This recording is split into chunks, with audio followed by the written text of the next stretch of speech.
허환구의 라디오 오늘. 여러분 안녕하십니까, 허환구입니다. 트럼프 미국 대통령이 취임하자마자 국가 비상사태를 선언하고 행정명령을 쏟아내기 시작했습니다. 트럼프 대통령은 당장 기후변화 협정에서 탈퇴했는데요. 기후변화 파리 협정은 미국에 발을 묶어 중국에만 유리하다는 게 이유죠. 파장이 상당할 수밖에 없겠습니다. 트럼프 대통령은 또 행정명령을 통해 기존의 무역협정에 대한 재검토도 지시했습니다. 이 행정명령에 우리나라가 적시되지는 않았지만 멕시코와 캐나다에 2월부터 25% 관세 부과 방침을 발표해 양자 FTA 상대국에 대해 비슷한 조치가 있을 것으로 보입니다. 최근 여러 정치인이 트럼프 대통령 취임식 초청을 받았다며 미국을 찾았는데요. 별 성과는 없었다고 하죠. 사진 한 장 찍기 위해 미국까지 찾아가기보다는 당장 발등에 불이 된 여러 위기에 대한 대응책 마련에 좀 더 고심해야겠습니다. 1월 22일 수요일 라디오 오늘, 광고 듣고 시작합니다.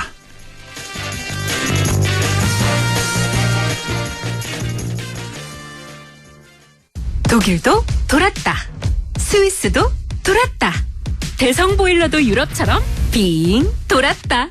원통형 콘덴싱으로. 대성 보일러가 만드는 유럽형 콘덴싱의 시대.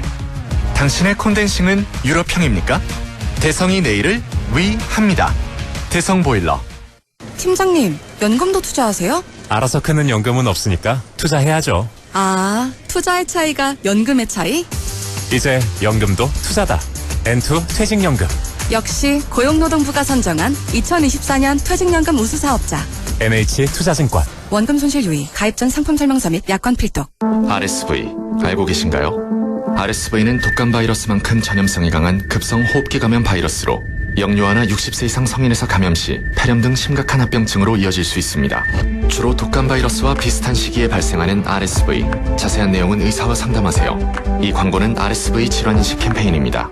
부장님, 실장님, 국장님, 이사님. 일은 오래 했지만 연금 관리는 왕초보. 퇴직금 목돈 어떡하지? 퇴직연금 IRP. 믿을 곳은 미래에셋증권. 퇴직금 키우기, 절세, ETF 실시간 매매, 로보 어드바이저까지 수익률이 중요한 연금 미래에셋증권. 원금 손실 유의 및 투자 전 설명 청취. 네, 라디오 오늘 수요일 순서 시작합니다. 1부 김필수의 차필 규정 함께하고요. 2부 이슈 오늘에서는 얼음 축제를 비롯해 다양한 안동 시정 소식 알아봅니다. 이어서 배종찬의 리서치 오늘 함께하겠습니다. 라디오 오늘 많은 애청 바랍니다.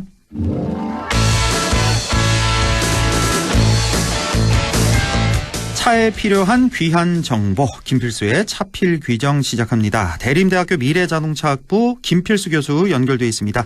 교수님 안녕하십니까? 네, 안녕하세요. 네, 오늘은 반려동물에 관한 얘기를 좀 해보겠습니다. 반려동물 키우는 가정이 참 많은데요. 자, 반려동물과 함께 외출도 하게 되고 자동차에 태우게 될 일도 많은데, 반려동물과 함께 자동차를 이용할 때 주의할 점도 꽤 많이 있을 것 같은데요. 굉장히 많습니다. 예. 우선적으로 반려동물과 같이 이동하기 전에 가장 중요한 부분들이, 지금 반려동물 2천만 시대거든요. 네. 근데 중요한 부분들이 이 반려동물이 이 데리고 나갈 때 일반 보행자하고 마주쳤을 때에 대한 에티켓이 이 국내가 많이 떨어져요. 다른 선진국 같은 경우에는 이미 수십 년 동안 이 반려동물과 같이 없는 사람들과 생활하는 이런 에티켓에 대한 것들이 자리매김하고 있는데, 지금 보면은 관련 사고도 많지만은 우리 개는 괜찮아라고 얘기하는 분들 굉장히 많거든요. 맞습니다. 근데 그거는 본인 얘기거든요. 예. 그래서 실질적으로 반려동물에 대한 부분들은 실제로 이 반려동물을 두려워하는 사람들도 굉장히 많다는 거고요. 그렇습니다. 그래서 중요한 부분들이 이 털이라든지 이런 부분의 알레르기 반응 때문에 아예 접근조차 안 하는 사람들도 굉장히 많습니다. 네. 따라서 이웃 일본 같은 경우는 벌써 20년이 넘었는데요.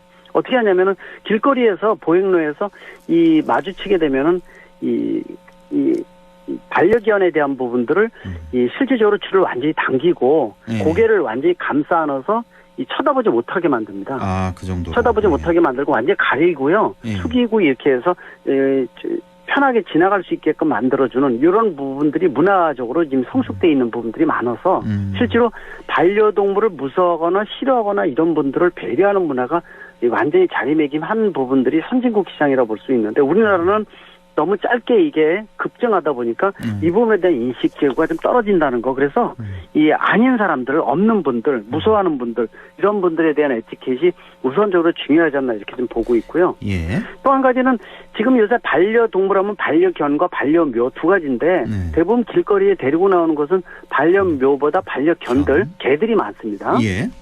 이 대부분인데 문제는 차에 태울 때 사람하고 똑같습니다.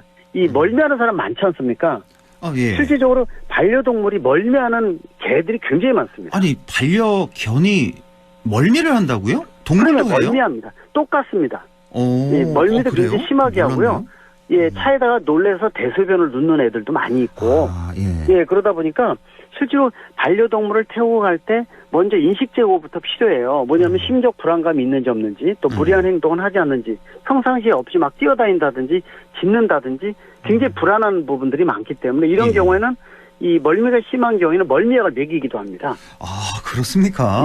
예, 그래서 굉장히 지금 신경을 써야 되는 부분들이 많다고 볼 수가 있고, 또 우리가 이 카시트 같은 경우에 아이들을 앉히게 되면은 막 우는 아이들이 있잖아요. 그럼요. 예. 그래서 안 앉으려고 막 기를 쓰는데 이럴 경우에는요, 아예 나하고 같이 못 가라는 거를 인지시킬 필요가 있어요. 아, 예. 그래서 아이들이 습관화되게 되면은요, 먼저 차를 타면은 막 기어 올라가면서 카시트로 들어갑니다, 본인이. 이 숙달된 애들은요. 개나 이런 반려동물도 마찬가지예요. 혹시 반려동물용 카시트가 있나 있습니다. 봐요? 있어요? 있습니다. 저는 못 있고요. 봐서요. 예, 반려동물 카시트 요새 종류들이 굉장히 많이 나오고 있어요. 아, 그래요? 예, 그러다 보니까 반려동물 택시라든지 또는 이 조그만 것들은 가방도 따로 있고요. 예. 또 자리에 바닥에다 놓는 것들도 있고 심지어는 이 안전띠하고 머리받침대를 활용을 해서 사람과 같이 이 안전띠 같이 꽉 매는 게 아니라 약간 느슨하지만 자기 자리에서 못 벗어나게 하는 정도의 길이 정도로 해줍니다. 아, 안전벨트도 매주고 반려견에게. 맞습니다. 그래서 가장 이 흔하게 볼 수 있는 것 중에 하나가 우리가 지나가다 보면은 창문 조금 내려졌는데 머리가 빼꼼히 나와 있는 반려견들 많이 보셨을 거예요. 맞아요. 종종 봐요. 예. 예, 보죠. 예. 근데 걔도 구경해서 내미는 건데 문제는 반려견은 지금 들어가면 반려묘 있죠. 고양이는 우리가 일명 우스갯소리로 액체설이 있지 않습니까? 액체설이라는 게 구멍만 있으면 몸이 모두 빠져나올 정도로 머리만 빠지면 몸이 다 빠집니다. 그렇죠. 고양이는. 다 빠지죠. 고양이는. 예, 고양이는. 그래서 반려견은 그렇지 않다 하더라도 창문을 많이 내리는 경우들 많이 봤어요. 근데 얘가 놀래서 뛰어내려가지고 사망하거나 이 교통사고를 유발하는 사례도 굉장히 많습니다. 아, 그런 사례가 있습니다. 저도 운전하다가 이거 종종 보는데 그렇게 빼꼼 이렇게 고개 내밀고 이제 반려견들 데리고 가는 저러다가 만약에 좀 떨어지면 어떻게 되나 그런 우리가 손 불안감이 같은 거 있더라고요. 내밀어도 안 되거든요. 예. 혹시라도 부닥쳤을 경우에는 굉장히 큰 사고가 일어날 수 있는데 개도 마찬가지예요. 머리 내밀고 가게 되면 큰 개들 같은 거 머리 크게 내미는 경우 많이 봤지 않습니까? 그렇습니다. 예. 이거 굉장히 위험한 거 부분이고 또 어떤 분들은요. 조그맣다고 안고 운전하는 분이 있어요. 안고 타는. 안고 타는. 많죠. 이거는 시야 확보는 물론이고요. 순간적으로 얘가 움직이면서 사고를 유발시킬 수가 있고 실제로 사고도 많이 발생했습니다. 운전자가 안고 타는 거 이거 문제죠. 맞습니다. 예. 그리고 차 안에다가 풀어놓지 마셔야 된다는 것도 알아주셔야 되고 얘가 막 뛰어들거든요. 예. 그래서 아까 말씀드린 대로 특히 개 중에서는 굉장히 큰 개들이 있어요. 그런 경우에는 이 SUV 같은 경우에는 뒷좌석과 이 통로가 돼 있기 때문에 뒷좌석 트렁크 쪽에다가 아예 큰 개를 앉힐 수 있는 자기 자리를 마련해서 이동하는 경우도 많이 있거든요. 예. 그래서 습관이 중요하다라는 것을 분명히 말씀드리고 그다음에 멀미에 대한 것들. 요새 보면 뭐 대소변을 받기 위해서 봉지 같은 거 많이 가지고 다니지 않습니까? 예. 마찬가지로 이 아까 처음에 말씀드린 대로 이 반려동물을 이동시킬 때에 대한 에티켓. 그러다 보니까 요새 2천만 마리가 되다 보니까 요새 가장 크게 시장이 큰 것이 반려동물, 반려병원, 반려호텔, 카페, 심지어는 그 펫택시도 있어요. 펫택시는 뭐예요? 저 이거 처음 들어봐서. 이거는 뭐냐면 일반 택시에 반려동물 못 태우거든요. 예, 못 태우게 되어 있습니다. 왜냐하면 말씀드린 대로 이 털이나 이런 알레르기도 있고 난리거든요. 예, 그래서 펫택시는 따로 미리 예약제도 돼 있는데 일반 택시보다 1.5배에서 2배 정도 돼요. 아, 값이 좀 비싸군요. 예, 가격이 좀 비쌉니다. 그리고 이제 요새 보면은 호텔도 반려견하고 반려동물하고 같이 세울 수 있는 호텔도 생겼고 카페는 많이 드나드는 거 보셨을 거예요. 그렇죠. 예. 또 식당도 있는데요. 아까 말씀드린 대로 카페라든지 식당에 앞에 이 반려동물 같이 들어갈 수 있습니다라고 써 있는 데나 그림이 그려져 있는 데는 일반인들이 안 들어간 사람들도 많습니다. 그렇죠. 왜냐하면 예. 이거 자체를 털 같은 거 날리기도 하고 그래서 아예 싫어하는 경우가 많은 경우도 있기 때문에 그래서 이 선진국에서는 가장 중요한 것이 반려견을 갖고 있는 주인보다도 이 반려견을 무서워하거나 두려워하거나 싫어하는 사람들이 우선입니다. 사실은. 그렇죠. 네. 예. 우선을 요새 보면은 카시트나 그 아이들 싣고 다니는 유모차. 유모차. 사람보다 개가 더 많이 들어가 있습니다. 아마 많이 보셨을 거예요. 그래서 많이 봤어요. 예. 예. 그래서 실질적으로 유모차가 더 비싸요. 굉장히 비싼데. 또 뭐 보험도 안 되다 보니까 병원도 그렇고 뭐 예방 주사는 물론이고 별의별 산업이 다 굉장히 확산되고 있거든요. 예. 그래서 상당히 좀 에티켓이 무엇보다 중요하다라는 거. 그래서 그만큼 주변에 반려동물에 대한 시설이나 시스템이 많아지고 있다는 것도 중요한 부분이지만은 아닌 사람을 위해서 에티켓에 대한 것들이 더 중요하지 않나 이렇게 보고 있고. 예. 저도 사실 지금 이제 반려동물 키우는 건 전혀 없거든요, 집에서요. 아, 그러세요. 예. 근데 제가 싫어하지는 않아요. 예전에 많이 키웠기 때문에 그게 싫어서 안 키웁니다. 왜냐하면 예전에 많이 키우셨어요. 어릴 때 키울 때요. 이제 좀 반려견이 이 크기가 작은 애들이 10년 이상 사는데 몸집이 굉장히 큰 애 있죠. 이런 견은 5년, 6년 반뿐이 안 돼요, 수명이요. 아, 덩치가 큰 개는 덜 사나요? 수명이 굉장히 짧습니다. 그러면 아시겠지만은 이 반려견, 개들은 사교성이 있어야 돼요. 어울리거든요. 그래서 혹시 직장 다니면서 혼자 집에다가 반려견 놓는 데는 반려견 키우면 안 됩니다. 거기는 고양이를 키워야 돼요. 반려묘는 나홀로 생활을 해요. 그래서 혼자 둬도 괜찮습니다. 근데 반려견은 같이 사교성이 있기 때문에 어울려줘야 되고 그리고 차를 타고 갈 때도 그렇고 막 짖는 개들이 있죠, 서로가. 그러면 안 되거든요. 그래서 서로 어울리는 공원 같은 것들도 굉장히 많은 것이 선진국들이기 때문에 우리나라도 이제 그런 것들이 앞으로 더 보편화되지만은 가장 중요한 것이 에티켓에 대한 부분들. 그리고 혹시 뒷좌석에 혹시 그 애완견을 많이 키우게 되면은 유럽 같은 경우에는 차중에서요. 애완견을 실을 때 뒷좌석을 좌석 바닥을 뒤집게 돼 있어요. 좌석 바닥을 뒤집는다고요? 뒤집으면은요. 뒷면은 긁어도 되는데요. 그러니까 고양이나 긁어가지고 가죽 시트가 엉망이 돼버리거든요. 그렇겠죠. 그래서 사람이 탈 땐 다시 올바로 놓기도 하고. 근데 문제는 일본 같은 경우에는요. 이 담배 핀 차, 이거는 클리닝해도 담배 냄새가 안 지워지니까 한 100만 원 저렴합니다. 근데 또 한 가지가 애완동물을 자주 싣고 다니는 차는 클리닝을 하더라도 특유의 냄새가 배어 있어요. 그게 안 없어지나요? 세차를 안 없어집니다. 그래서 가격이 굉장히 저렴하고요. 그런 부분이고. 아까 제가 말씀드렸는데 지금 안 키우는 이유가 그 어릴 때 한 2번 정도 애들이 죽다 보니까 그 어릴 때의 쇼크 아실 거예요. 그럼요. 그걸 겪기 싫어가지고 그래서 아예 집에서 이제 애완동물은 그런 부분이 있습니다. 그런데 요새 2천만 원이라는 건 엄청나지 않습니까? 그럼요. 한 가구당 그 가족같이 키우거든요. 대신 남들을 위한 배려에 대한 거, 차를 이동하는 법, 또 실제로 사고가 났을 때 지금 법이 지금 미비된 부분들도 굉장히 많습니다. 그래서 그렇습니다. 사고가 나게 되면은요, 이 보상에 대한 것들도 일반 사람하고 완전히 틀리거든요. 일반 그 시가로 그냥 쳐줍니다. 그냥 끝내버려요. 그래요. 그래서 그런 부분들 때문에 사고 생기지 않게끔 특히 막 뛰어내린다든지 또 길거리 끌고 갈 때도요. 얘가 손잡이 제대로 안 잡으면 확 뛰어가는 경우 있어요. 그렇죠. 그럼 놓치는 그때 거죠. 놓치게 되면요. 길거리 뛰어나간다든지 하게 되면 사고가 유발되기 때문에 그 부분에 대한 것들은 좀 더 우리가 주의를 하고 항상 고민해야 되지 않느냐 이렇게 말씀드릴 수가 있습니다. 그럼 저도 한번 충격받은 게 있는데 이제 산책하는데 어떤 작은 개랑 큰 개가 이제 서로 만난 거예요. 이제 집주인이 이제 목줄하고 이렇게 가다가 갑자기 큰 개가 작은 개를 공격을 해서 그 개가 죽었다는 얘기를 들었거든요. 한번 이렇게 물리니까. 많이 있었습니다. 근데 이게 보상도 문제지만요. 보상도 미흡한 부분도 많은 건 물론이고요. 이게 엄청나죠. 이 개가 사교성이 없어서 그렇습니다. 그래서 이 개주인 견주들은요. 자기 개가 사교성이 있고 짖거나 상대방을 문다든지 하게 되면은요. 버릇 단단히 고치지 않으면은 이거 굉장히 큰 문제를 일으킬 수가 있어요. 그렇군요. 심지어는 뭐 주인까지 무는 개 있지 않습니까? 이거 굉장히 심각한 부분 사망사고까지 발생한 경우도 있었거든요. 외국은 그렇습니다. 뭐 빌비지했었고요. 예. 그러니까 예, 처음에 그래서- 이제 애완견 에티켓 말씀을 주셨는데 뭐 집주인 그 개 주인들이 그래요 항상. 우리 애는 우리 아기라 그러죠. 우리 애기는 절대로 괜찮아라고 얘기하거든요. 물지도 않고 절대 안 물고 짖지도 않는다 그러는데 어느 순간 돌변할지 모르는 거니까. 그럼요. 예, 그리고 항상 줄도 길게 주의하셔야 하면 됩니다. 절대로 안 되고요. 아까 그렇죠. 처음에 제가 한 예를 말씀드린 이유가 예. 외국 가서 그거 많이 보실 수가 있습니다. 저도 자주 그런 걸 보는데 항상 지나갈 때 머리 안고 못 쳐다보게 해요. 그리고 서로. 짖으면은요, 얼마나 때리는지요.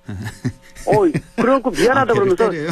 예, 걔를 때립니다. 왜냐면은 에티켓이 너는 잘못됐다고 있죠. 예, 그 짖으면 안 되거든요, 길거리에서. 예. 예, 그런 부분들은 우리가 좀 많이 배워야 되고 좀 시스템화돼야 된다는 측면에서 좀 더 이런 이 상생하는 사회에 대한 부분들을 한번 고민해야 되는 시점이 아닌가 이렇게 보고 있습니다. 알겠습니다. 또 뜨거운 여름엔 또 자동차 안에다 개를 혼자 또 방치해 놓는다. 맞습니다. 아직 창문 조금 열고 괜찮겠지 하는데요. 절대로 큰일 살아있는 나죠. 것은 산에다 두면 안 된다는 거 여름에요. 어린 그것도 아이도 굉장히 조심하셔야 마찬가지고. 됩니다. 예, 알겠습니다.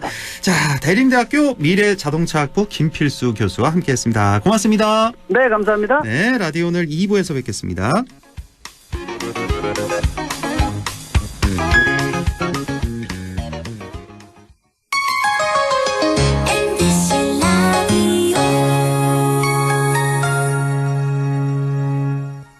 나에게 딱 맞는 대학, 나에게 꼭 맞춘 대학. 나만의 경쟁력을 원한다면 안동과학대학교로 오라. 시대의 딱 취업 중심 실전학과, 학생의 꼭 현장 중심 실무교육, 취업의 맞춤, 내 꿈의 맞춤, 나의 드림핏 안동과학대학교. 오늘도 안전하게 음주운전 예방수칙 알려드립니다. 첫 번째, 술자리가 예정된 경우 미리 귀가 방법을 정하고 차는 가져가지 않는 것이 안전합니다. 두 번째, 음주 후 자전거나 전동 킥보드를 이용하는 것도 음주운전 처벌 대상에 포함됩니다. 세 번째, 과음을 한 다음 날에는 대중교통을 이용해주세요. 숙취 음주운전 역시 처벌 대상입니다. 네 번째, 음주운전을 방조하는 경우에도 3년 이하의 징역형 또는 1,000만 원 이하의 벌금형에 처해질 수 있습니다. 적극적으로 말려주세요. 위험한 음주운전 미리 예방하여 소중한 생명을 지켜주세요.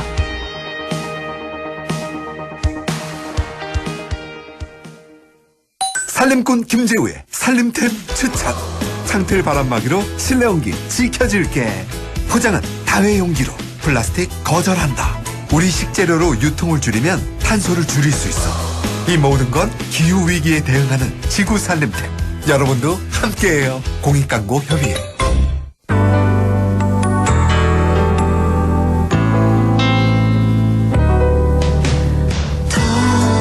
어렵던 날도 많았죠.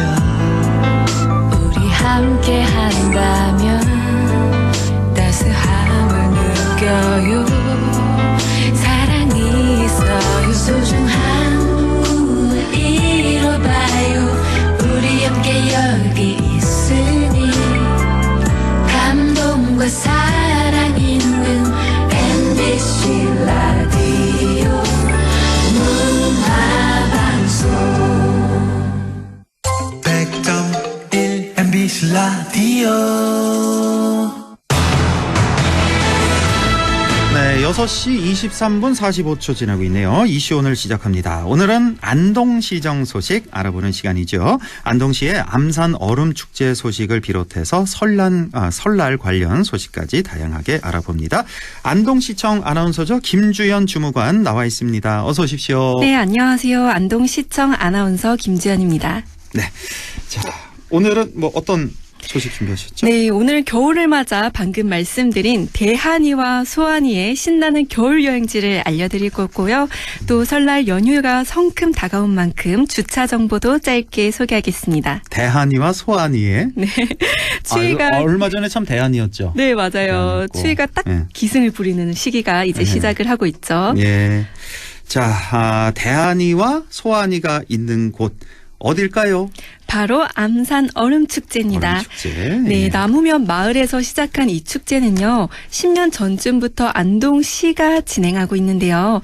각종 사회적 이슈와 이상기온으로 축제가 열리지 못했던 해도 꽤 있다가 네. 다행히 올해는 축제가 잘 열렸습니다. 아, 이 축제가 2009년부터 시작했군요. 네, 맞습니다. 9년부터 시작해서 15년부터는 이제 안동시가 주관해서 이제 진행을 하고 있는 축제. 네. 저는 처음 이때 당시 이제 2009년, 10년 이때부터 꼭 갔어요, 겨울에. 오.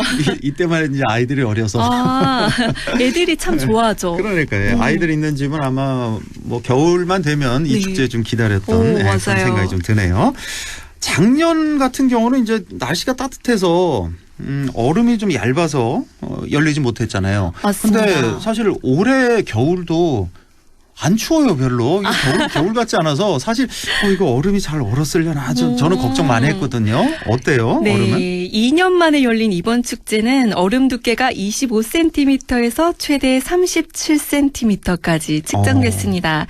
얼음 축제의 권고 기준이 25cm에서 30cm까지인 점을 봤을 때 암산은 기준보다도 얼음이 두껍게 얼었습니다. 아, 기준치 이상 네. 두껍게 얼었다. 예. 마음 놓고 타도 되는 거죠? 뭐 물론입니다. 중간에 얼음 깨지고 이런 거? 네네. 전혀 없고. 아나운서분 충분히 올라가실 수 있게 뛰셔도 얼음이 깨지지 않을 정도로 얼었습니다. 저 좀 무겁다고 지금 놀리시는 거죠? 근데 이상하네요. 올해 제 그냥 느낌으로는 작년보다 올해 더 따뜻한 것 같은데 얼음도 두껍게 얼었네요. 여기가 네. 해가 잘 들지가 않아요. 잘 안 드는데, 가보시면. 근데 해가 안 드는 건 작년에도 안 들었는데. 네. 어쨌든, 예. 어쨌든 잘 됐습니다. 예. 축제 기간은 언제까지죠? 지난 1월 18일 토요일부터 열린 축제는요. 다가오는 26일 일요일까지 9일간 진행되고요. 오전 10시부터 오후 5시까지 운영됩니다. 아, 지난 토요일에 시작됐고 이번 주 일요일까지 9일 동안 계속되는데 이게 시간이 따로 있어요? 오전 네. 10시부터 오후 5시까지예요? 네, 맞습니다. 운영 시간이 있어요. 그 이후에 즐길 수는 없는 거예요? 뭐 체험거리들은 이제 준비해 주시는 지원분들이 없으신데 뭐 그때 자유롭게 쫙 빠지는군요. 들어가실 수는 있습니다. 그렇죠. 뭐 네네. 밤에도 거기서 뭐 스케이트 탈 사람 탈 수는 있는 네, 거고 여기서 자유롭게. 캠핑도 많이 하시더라고요. 아, 캠핑도 합니까? 얼음 위에서 즐기시더라고요. 얼음 위에서요? 네. 그거 몰랐네요, 또. 예. 자, 이 암산 얼음 축제 뭐 여러 가지 체험거리들 많이 준비했다고 들었거든요. 맞습니다. 동그란 구멍에 낚싯줄을 넣고 잡힐 듯 말 듯한 빙어 낚시를 즐길 수 있고요. 예. 빙어 낚시 인기가 어마어마합니다. 그래요? 주말에는 오픈런처럼 운영 시작 시간이 10시 전부터 줄이 길게 이어져 있습니다. 다행히 빙어 낚시 공간은 축제장의 왼편과 오른편 양쪽으로 충분히 마련돼 있어서 이용에 큰 불편은 없어 보였습니다. 또 다른 한쪽에서는 자연이 만든 얼음판 위에서 신나게 스케이트와 얼음 썰매도 탈 수 있습니다. 이 빙어 낚시 공간이 축제장 왼편 오른편? 네. 두 군데예요? 맞습니다. 예전에 한 군데 한쪽은 빙어 낚시하고 네. 한쪽은 스케이트 타고 이랬던 것 같은데 이게 두 곳이군요. 맞습니다. 여기 운영 업체가 두 곳이라서 나눠서 있습니다. 그런 네. 거군요.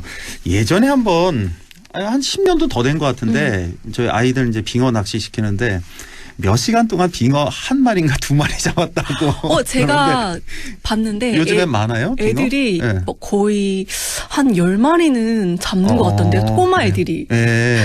김주현 아나운서도 지난 토요일에 직접 가봤다 그랬죠? 네, 맞습니다. 오전에 한 번 가고 오후에 두 번이나 네네, 갔다고 두 들었는데 번이나 혹시 갔습니다. 빙어 이거 체험해봤나요? 제가 빙어 낚시는 체험을 못 해봤는데 옆에서 봤어요. 아이들이 네. 그냥 넣으면 걸리던데요. 그래요? 네, 넣으면 빙어를 좀 많이 풀었나 보네요, 요즘에. 네, 알겠습니다. 자, 이렇게 크게 세 가지 즐길 수가 있는 거군요. 그러니까 빙어 낚시 해볼 수 있고 얼음 썰매, 스케이트까지. 네. 자, 이거 이용하는데 요금이 또 따로 있죠? 네, 요금이 있습니다. 빙어 낚시는 체험존이 두 곳이라고 앞서 말씀드렸는데요. 가격과 운영 방법이 조금 다릅니다. 먼저 암산 청년회가 운영하는 곳은 체험료가 폴모스트 카페 앞에 앞에 위치해 있는데요. 체험료가 1인당 16,000원입니다. 예. 그리고 체험을 하기 위해서 준비물이 필요하잖아요. 낚싯대와 미끼, 낚시통이 각 2,000원에서 3,000원 정도고요. 네. 이곳은 개인의 물건을 반입해도 됩니다. 다음 민간업체가 운영하는 곳은 스케이트 대여존이 앞에 위치해 있는데요. 네. 방문하시게 되면 빙어 낚시에 대한 안내 현수막이 있습니다. 가격과 자세한 운영 방법을 살펴보시고 자유롭게 선택하시면 되겠습니다. 여기도 뭐 이용료는 비슷하고요. 이용료도 네. 비슷하게 측정을 비슷하게, 지금 예. 네, 하고 있습니다. 얼음 썰매 스케이트는 이거 현장에서 대여도 가능한 거죠? 네, 개인 물품을 가지고 가셔도 되지만 대여가 현장에서 되는데요. 예. 썰매는 1인용부터 3인용까지 있고요. 11,000원에서 2만 원에 빌릴 수 있습니다. 그리고 스케이트는 한 세트당 2만 원입니다. 한 세트당 2만 한 켤레. 그러니까 네, 맞습니다. 한 켤레당 2만 원이다. 예. 빙어 낚시는 이렇게 체험료가 있고 얼음 썰매나 스케이트가 필요한 사람은 현장에서 또 대여료를 내고 빌릴 수 있다는 네. 말씀이시고요. 예. 그리고 또 뭐 페이백을 실시한다고 이건 무슨 얘기예요? 비용이 조금 발생하는 체험들이 있잖아요. 예, 예. 금액이 발생하는 프로그램의 일부는 페이백을 실시합니다. 이용료를 내면 안동사랑 상품권 5,000원을 드리는데요. 빙어 낚시는 어떤 체험존을 가도 상품권을 다 드리고요. 네. 이 상품권은 축제장 먹거리 상가는 물론 시내 도심에서도 사용할 수 있습니다. 아, 예. 네. 예를 들어서 뭐 얼음썰매 2인용 하나, 빙어 낚시 체험을 2명이서 하면 이제 상품권을 15,000원 정도 받을 수 있는 거죠. 그렇군요. 현장에 또 먹을거리 존도 많이 있다면서 뭐 푸드트럭도 많이 있고 많습니다. 현장에서 이제 배도 채우고 즐기시고 하면 되겠네요. 자, 이렇게 돈 내는 프로그램이 있다면 무료로 운영하는 것도 있죠. 물론입니다. 아이행복 4계절 상상놀이 프로그램이 있는데요. 축제장 중간쯤에 체험존이 마련되어 있습니다. 컬링 체험과 투어 던지기 같은 겨울놀이를 할 수 있고요. 뱀 경주 대회와 썰매 대회가 하루 3번 축제장 무대와 인근에서 진행됩니다. 예. 우승을 하면 다양한 경품도 받을 수 있는데요. 아이들과 함께 할 수 있는 무료 체험도 즐겨보시기 바랍니다. 컬링 체험, 투호 던지기, 그리고 뱀 경주 대회요? 네. 뱀 경주 대회, 또 썰매 대회 이렇게 열린다는 거. 뱀 경주 대회는 뭐예요? 뱀이 뱀 있나요? 경주대회 아무래도 이제 꽁꽁 싸매고 이렇게 얼음 위에서 달리는 대회 같은데. 아, 요거는 못 해보셨군요. 네, 직접. 제가 못 해봤습니다. 네. 어쨌든 예, 있다는 거 아이들이 물론 좋아할 그런 게임일 것 같습니다. 자, 이거 말고도 또 눈으로 즐길 수 있는 것도 있을까요? 주민들이 직접 물을 뿌려서 만든 멋진 빙벽이 만들어져 있습니다. 암산 아래 빙벽들을 보면 동화 속 겨울왕국에 온 듯한 느낌을 받을 수 있을 거예요. 아, 예, 많이 봤습니다. 빙벽 참 멋있죠. 네. 예, 아주 크게 여기 이제 또 포토존이잖아요. 맞습니다. 여기서 사진들 많이 네. 찍으시고. 예. 자, 추위를 이렇게 즐기다 보면 허기가 분명히 찾아옵니다. 먹을 거리는 어떻게 준비하고 있나요? 빙어 회와 짬뽕, 삼겹살 구이, 어묵 등 맛있는 게 가득한데요. 네. 식당 상가, 주전부리 상가, 푸드트럭들이 줄지어 있습니다. 이 상가들을 선정할 땐 판매 가격을 중요하게 봤고요. 시청에서 바가지 요금 점검 TF팀이 교대로 점검하고 있습니다. 아, 그래요. 저는 놀다가 크림새우를 먹었는데 얼음판 위에서 놀다가 출출할 때 바로 그냥 올라가서 사 먹을 수 있으니 편하더라고요. 아, 그렇군요. 그러니까 언제부턴가 축제장에 바가지 요금이 전국적으로 좀 없어진 것 같아요. 한 맞아요. 1, 2년 전부터. 네네. 그렇죠. 예. 아, 머리가 하도 작으셔서 헤드폰이 뒤로 벗겨지셨 잘 쓰시고요. 예. 자, 암산 유원지까지 가는 방법. 이제 뭐 차가 있으신 분들 그냥 운전하고 가시면 되고 거기 주차장도 또 크게 마련했잖아요. 네, 주차장 예. 크게 있어요. 그렇게 가시면 되겠고 대중교통도 또 준비를 많이 하셨다고요. 네, 일단 시내버스는 410번을 타면 됩니다. 교보생명 건너편에 김밥집에서 탑승하면 암산유원지까지 20분이 걸리고요. 교보생명 건너편이라면 혹시 그 시내 네, 중간에 그 맞습니다. 대형마트 맞은편 대형마트 쪽에. 맞은편에 거기 네. 예, 거기서 출발한다. 410번. 네, 그리고 안동터미널이나 일직면에서도 410번을 탈 수 있습니다. 예, 거기 들렀다 가는군요. 그러니까. 예. 또 주말에는 차량의 통행을 제한하고 있는데요. 대신에 내부를 다니는 셔틀버스가 수시로 운행되고 무료니까요. 주말에는 주차를 하면 내부의 셔틀버스를 이용해 주시고요. 네. 또 주말에 외부를 오가는 셔틀버스가 있습니다. 현재 안동역과 구안동역인 중앙선 1구 사이 앞 숲을 지나는 셔틀버스가 1시간마다 무료로 운행됩니다. 네. 주말에는 인파가 많이 몰리다 보니 도심에서 셔틀버스를 타고 오시는 것을 추천합니다. 그렇군요. 그러니까 시내버스 410번을 타시면 됩니다. 대형마트 앞에 시내에. 예, 거기서 타시고 그다음에 이제 셔틀버스를 준비하셨군요. 네. 그 내부로 오간다는 게 거기 주차장부터 축제장까지 거의 맞습니다. 말씀하신 거죠. 네. 아, 좀 머니까 거기 네. 걸어가려면 한 10분 걸리죠. 조금 먼 네, 데는. 그 정도 거리는 되는 거. 거긴- 10분 조금 더 걸릴 수 그렇죠. 있을 것 같아요. 예. 거기 셔틀버스 준비했고 또 하나가 안동역 그리고 구안동역 여기서 이제 1시간마다 셔틀버스 축제장까지 다닌다는 거. 맞습니다. 예. 자, 이번 축제에서 신경을 쓴 부분 또 다른 부분은 어떤 게 있을까요? 축제장의 규모를 넓히기 위해서 민간업체인 암산 스케이트장과 축제장의 공간을 공유했습니다. 사람들과 부딪히지 않고 편하게 놀 수 있고요. 그리고 환경에 친화적인 축제를 만들기 위해 노력했는데요. 네. 먹거리 존에서는 일회용품이 아니라 다회용 용기를 사용합니다. 네, 그렇군요. 다가오는 일요일까지 이번 주 일요일까지 축제가 열리니까요. 아이들 있으신 분들은 반드시 가시는 게 좋을 것 같습니다. 너무너무 좋아하니까 아이들이. 네. 그리고 또 연인들과 또 가보시는 것도 특히나 좀 시작하는 연인들 있잖아요. 가면 또 이제 넘어지는 척하면서 이렇게 잡고 손잡고.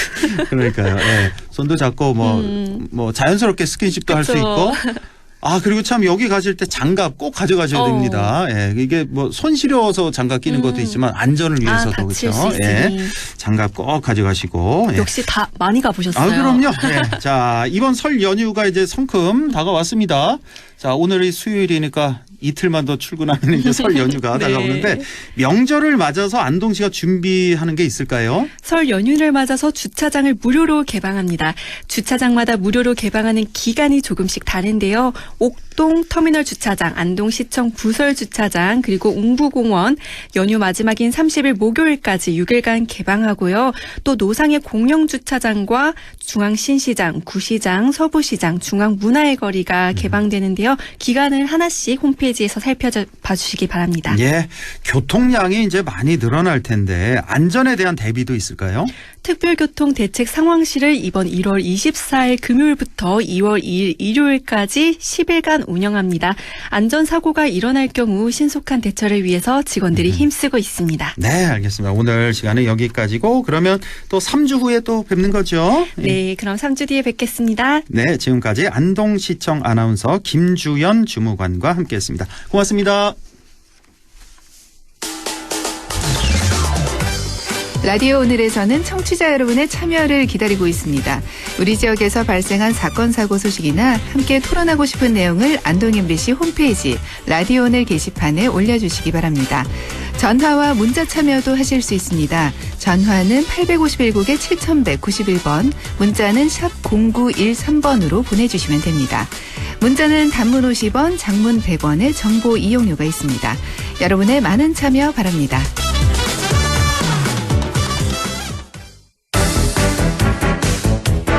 네, 리서치 오늘 인사이트 K 배종찬 소장과 함께합니다. 소장님 안녕하십니까? 안녕하십니까, 배종찬입니다. 네, 이번 주 정당 지지율부터 좀 살펴보죠. 국민의힘이 네. 민주당을 앞서는 조사들이 지금 많이 나오고 있잖아요. 그렇습니다. 정당 지지율이 여야 정치권의 중심에 서 있는 그런 상황이 나오고 있습니다. 네. 오늘 소개드리는 모든 조사는 중앙선거여론조사 심의위원회 홈페이지에서 확인 가능합니다. 리얼미터가 에너지경제신문의 의뢰를 받아서 지난 16일, 17일 양일간 실시한 유무선 자동답 조사입니다. 어느 당을 지지하는지 물어봤는데 국민의힘 46.5%, 네. 민주당 39%로 두 정당의 차이가 7.5%, 오차 범위 밖으로 국민의힘이 앞서는 결과로 나타났습니다. 예. 직전 조사만 하더라도 한 주 전이죠. 예. 한 주 전에 조사만 하더라도 오차 범위 내에서 민주당이 앞서는 결과였거든요. 네. 근데 한 주 사이에 국민의힘이 7.5%포인트 더 앞서는 결과로 나타났습니다. 그러니까요. 최근에 이런 발표가 많아서 아마 많이들 놀라고 의아해 하시는 분들 많을 것 같은데 지금 네. 지난 12.3 계엄 이후에 계속해서 국민의힘의 호재가 거의 없지 않았나요? 악재만 계속해서 나오고 있는 이런 상황인데 어떻게 해서 국민의힘이 민주당을 앞설까? 이거를 어떻게 분석해야 됩니까? 좀 객관적으로 좀 해주세요. 그렇습니다. 네, 분석을. 한마디로 말씀드리면 보수 응답자들이 아주 적극적으로 여론조사에 응하고 있다. 그 이유는 여론 지지율이 높아야 민주당과 또 야권과 대응이 가능하다. 또 지지율이 낮게 되면 지금 상황에서 윤석열 대통령 탄핵 또 수사를 받고 있는데 거의 보수가 붕괴되는 상황이 될 수도 있다. 이런 우려가 가장 크게 작동한 것으로 보입니다. 그렇게 보는 이유는 한 달 전만 하더라도 같은 리얼미터 조사에서 지난 12월 5일부터 6일까지의 조사입니다. 그러니까 윤석열 대통령이 비상계엄 선포를 하고 난 직후에 실시된 리얼미터의 조사 결과죠. 그때는 보수와 진보의 이 진보라고 정치 성향이 보수와 진보라고 응답한 응답자의 숫자가 거의 비슷합니다. 차이 나지 않습니다. 그런데 이번 조사를 보면 거의 130, 40명이 보수가 더 많습니다. 아, 그 정도로요. 그럼 차이가 너무 많이 나는 거 아니에요? 많이 납니다. 그런데 이게 이제 조사 기간이 이렇게 되도록 의도적으로 했거나 고의적인 건 아니라는 것이거든요. 왜냐하면 이건 조사하는 중이나 조사 전에 이걸 설정을 할 수는 없습니다. 조사가 끝나고 난 이후에 이제 그 사실을 알 수 있는 것인데 그만큼 똘똘 뭉쳐서 여론조사에 보수 응답자들이 임하고 있다. 이게 첫 번째 이유고요. 그만큼 응답률도 높아졌습니다. 방금 전에 말씀드린 한 달 전에 이 12월 5일과 6일의 조사는 응답률이 4.8%인데 이번에는 응답률이 7.8%입니다. 심지어는 자동응답 조사 중에서 응답률이 두 자릿수인 것도 있습니다. 이건 제가 지난 30여 년간 이 데이터를 분석해 왔지만 그런 경우를 저는 본 적이 없거든요. 그 정도로 그러니까 높습니까? 저한테도 이례적입니다. 그러니까 말하자면 여론조사에 적극적으로 선거에 적극적으로 투표소로 가는 건 주로 이제 분노에 의해서 작동이 되거든요. 왜냐하면 분노는 지금 같은 어떤 자극 또 똘똘 뭉침 이른바 결집보다는 더 강하게 작동하는 거예요. 도저히 용납할 수가 없다. 투표로 심판하자 이럴 텐데 분노인데 지금의 경우에는 굉장히 보수가 일종의 공포 또 결집하지 않으면 완전히 무너질 수 있다라고 하는 그 절박함으로 인해서 지금 조사에 상당히 적극적으로 응답을 하고 있는 이른바 여론조사에 적극적으로 응하는 여론전을 펼치고 있다. 이렇게도 볼 수 있을 것으로 보입니다. 그런데 거듭 말씀드립니다만 지난번 이제 한국 여론평판연구소가 거의 최초로 윤석열 대통령 지지율이 상당히 이제 높게 나오는 조사가 나오면서 이걸 이제 민주당에서인가요 중앙선거관리위원회에 이의 신청을 했는데 기각이 됐습니다. 그러니까 기각됐습니까? 제가 거듭 말씀드리지만 이게 조사 기간이 고의로 또는 의도적으로 했다고 보기는 어려운 것이 최근에 나오는 전화 면접 조사인 한국갤럽 또 4개 여론조사 기관이 공동으로 나누어 가면서 순번으로 실시하는 이 MBS 여론조사에서도 거의 비슷한 추세로 나오거든요. 그래서 이걸 의도적으로 고의적으로 했다고 할 수가 없기 때문에 그래서 이의 신청은 기각이 되고 있는 상황입니다. 그렇군요. 그러니까 보수 성향 응답자 비율이 상당히 높아졌다는 거 그거 하나. 그렇습니다. 하지만 이 조사의 의도나 어떤 뭐 고의적인 계획, 뭐 조작이나 이런 거는 있을 수가 없다는 말씀이시고. 그렇습니다. 조금 부연 설명을 드리면 조사의 표본의 대표성을 높이기 위해서 성 연령, 성과 남녀 비율, 그다음에 우리 인구 비율에 따라서 연령대 비율, 그리고 지역은 권역으로 묶어서 충청권 또 서울 또 인천 경기로 묶어서 이건 통제를 합니다. 이 숫자를 통제를 하는데 정치 성향은 질문을 통해서 응답을 받은 것이기 때문에 이건 일정한 비율대로 통제를 할 수가 없는 것이기 때문에 이걸 가지고서 이제 조사기관이 제대로 조사를 안 했다라고 이야기를 할 수는 없는 상황입니다. 그렇군요. 저는요, 이거 곰곰이 이런 여론조사를 보면서 생각했던 게 뭐냐면 이렇게 국민의힘 지지율이 높게 나오고 있잖아요. 뭐 한두 곳이 아니에요. 많이 나오고 있어서. 근데 이게 어떻게 보면 국민의힘에 이거 불리한 거다. 민주당에 유리한 거다. 왜 제가 이렇게 생각하냐면 이렇게 지지율이 국민의힘 높게 나오니까 건강한 보수 우파를 좀 망치는 결과를 낳고 있는 거 아니냐. 이거 독이 든 성배 아닐까? 왜냐하면 지금 국민의힘이 이 여론조사를 보고 자꾸 극보수화 쪽으로 가고 전광훈화되고 이런 모습 보이고 있잖아요. 반대로 그렇죠. 민주당 같은 경우는 이런 여론조사를 보면서 다시 한번 좀 긴장하는 그런 계기가 되는 거 아니냐. 저는 그렇게 좀 분석을 했거든요. 바로 그 말씀입니다. 제가 그래서 이런 데이터를 분석하는 것이 중요한 것은 수치에 매몰돼서는 안 된다. 그러니까 이제 국민의힘은 이렇게 나오는 이유가 그런 절박함, 결과적으로는 국민의힘에 대해서 좋아서 또는 평가를 잘해서 지지율이 높아진 것이 아니라 정치적인 반사작용에 의해서 지지율이 올라간 것이거든요. 한편으로는 좀 민주당도 고민이 있을 수는 있습니다. 그럼에도 불구하고 왜 민주당은 지지율이 올라가지 않을까? 그 이유는 뭐냐면 너무 정치에 매몰된 것에 대해서도 중도층들이 평가를 좋게 내리지 못하고 있는 것이거든요. 그럼 이럴 때 민주당이 다수당으로서 취할 수 있는 호의적인 국민들에게 긍정적 평가를 주로 중도층으로부터 얻어낼 수 있는 것은 좀 민생에 더 구체적인 역할을 한다든지 또는 뭐 이재명 대표를 중심으로 해서 또 너무 서두른다라는 인식을 줄 수가 있기 때문에 여유 있게 단계를 밟아 나가야 될 건 단계를 밟아 나가야 돼. 또 요구할 건 정치적으로 요구할 필요는 있습니다만 오히려 이 정치 일정 속에서 다각도로 대한민국의 민주주의를 좀 더 건강하게 만들 수 있는 제안도 내놓을 필요는 있거든요. 그러니까 당장 차기 대통령 만약에 조기 대선이 실시가 된다면 실시될지 어떨지는 최종적으로 헌법재판소에서 판결을 하겠지만 그러면은 과연 앞으로 우리도 좀 4년 중임제라든지 또는 의원 내각제라든지 이런 부분들 다음 대통령은 적용이 안 될 수도 있습니다. 또 적용된다면 그건 지나친 또 부담이 될 수도 있는 부분이고 하지만 차차기 대통령 임기가 시작될 때는 이런 제도로 시작하는 것이 어떻겠느냐라는 걸 논의해 볼 수는 있는 거죠. 그러면 민주당이 좀 더 정치 혁신과 변화에 또 더 신경을 쓰고 또 역할을 하려고 한다. 이런 평가를 받을 수가 있겠죠. 예, 알겠습니다. 어쨌든 양당 공이 이거 일희일비할 문제는 아니다라는 거고 그럼요. 또 하나 관심 가는 그 설문이 있었는데 정권 연장이냐 정권 교체냐 어떤 게 더 좋냐라고 물어봤는데 이건 다른 말로 하면 이재명이냐 이재명 아니냐 저는 이렇게도 들리거든요 지금. 그렇습니다. 예, 어떻게 됐습니까? 정권 연장이냐 정권 교체냐라고 쓰고 또 읽어주고 사실 그 의미는 방금 전에 허인크께서 말씀하신 대로 이재명이냐 아니냐 이거죠. 그러면 이것에 대해서 차기 집권 세력 선호도에 대해서 집권 여당의 정권 연장이다. 그러니까 그대로 지금 정권이 유지되는 겁니다. 48.6%로 나타났고요. 야권에 의한 정권 교체가 46.2%입니다.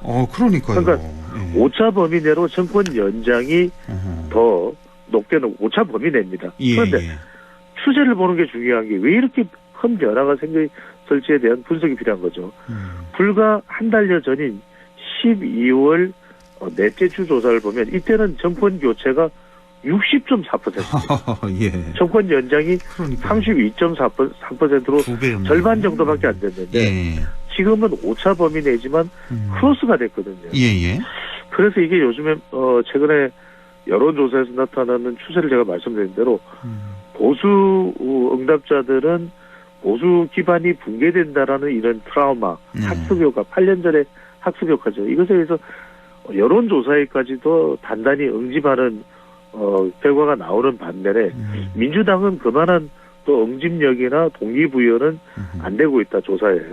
그래서 이런 현상이 나오는 것은 아닌가. 또는 이제 계속 이제 이 보수 쪽의 전략은 윤석열 대통령 쪽에 타겟을 맞추기보다는 이재명 대표 안 돼. 아까 이 질문의 성격이 그 성격이 있다는 걸 말씀하셨어요. 그래서 그런 성격으로 이해를 하다 보니까 한 달 전에 결과와는 상당히 크게 차이 나는 양상으로 나타나고 있죠.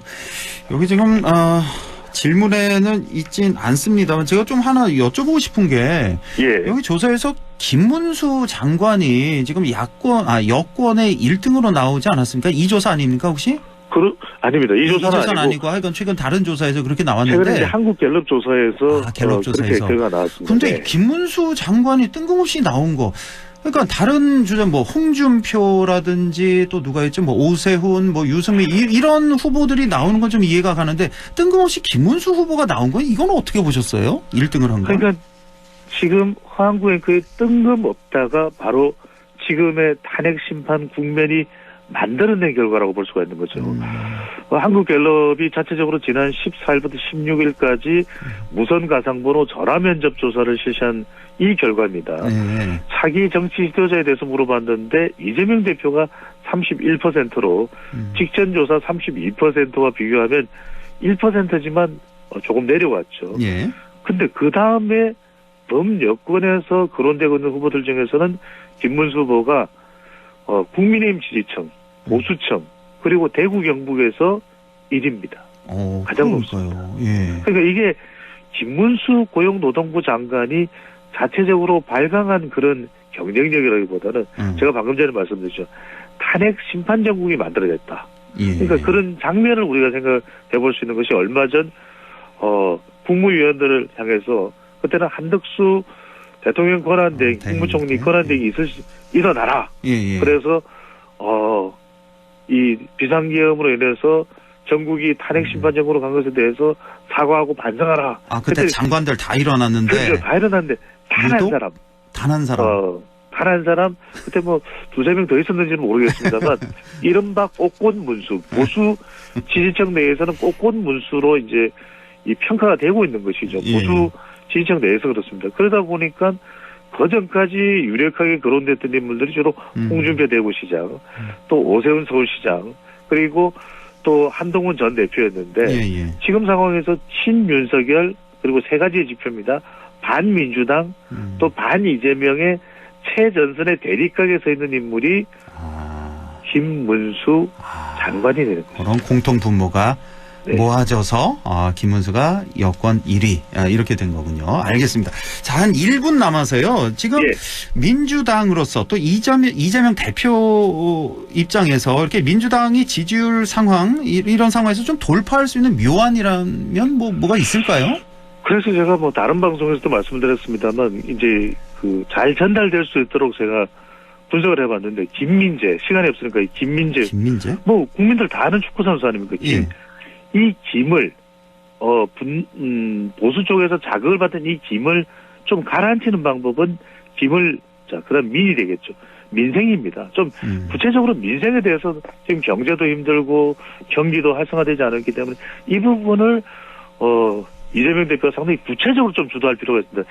지역 화폐 말고라도 마지막으로 뭐냐면은 쟤는 뭐냐면 재판에 좀 당당할 필요가 있을 것 같아요. 이 부분을 많이 공격하고 지적하거든요. 그러면 오히려 이재명 대표가 마치 YS나 DJ 전략처럼 얼마든지 나 재판 검증해라. 그 재판 검증해도 난 당당하다. 이런 모습을 이재명 대표가 오히려 많은 공격을 받을 때이기 때문에 한다면 이른바 김민재 전략이 있을 것으로 보입니다. 김민재. 민재는 그러니까 민생과 재판을 알겠는데 김은 아까 뭐라고 하셨죠? 김을 자극을 받은 보수층의 김을 가라앉히는 방법. 김을 가라앉혀라. 알겠습니다. 자, 지금까지 인사이트 K 배종찬 소장과 함께했습니다. 고맙습니다. 감사합니다.